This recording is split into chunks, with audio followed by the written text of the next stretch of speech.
ప్రముఖ పుణ్యక్షేత్రం కొండగట్టు చిన్న హనుమాన్ జయంతి సందర్భంగా నిర్వహించే ఉత్సవాలకు ఎలాంటి అవాంఛనీయ సంఘటనలు జరగకుండా పటిష్టమైన భద్రత ఏర్పాటు చేశామని జిల్లా ఎస్పీ సన్ప్రీత్ సింగ్ తెలిపారు.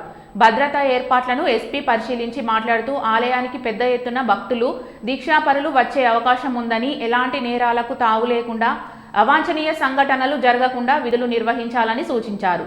పోలీస్ అధికారులు, సిబ్బంది భక్తులతో స్నేహపూర్వకంగా ఉండాలని అన్నారు. హనుమాన్ దీక్ష తీసుకున్న దీక్షాపరులు కాలినడకన కొండగట్టుకు వచ్చే సమయంలో ఎలాంటి ప్రమాదాలు జరగకుండా రేడియం స్టిక్కర్స్ను వారి బ్యాగులకు, జెండాకు అంటించడం జరిగింది. రోడ్డుకు ఇరువైపులా నడుస్తున్నప్పుడు జాగ్రత్తగా ఉండాలని, వాహనాలను గమనిస్తూ తమ యొక్క గమ్యస్థానానికి చేరుకోవాలని సూచించారు.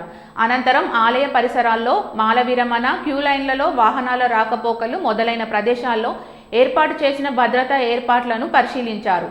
ఎస్పీ వెంట అదనపు ఎస్పీలు వినోద్ కుమార్, భీమ్రావ్, డిఎస్పీలు రఘుచందర్, ఉమామహేశ్వరరావు, ఎస్పీ, సబ్ ఇన్స్పెక్టర్లు, ఎస్ఐలు తదితరులు పాల్గొన్నారు.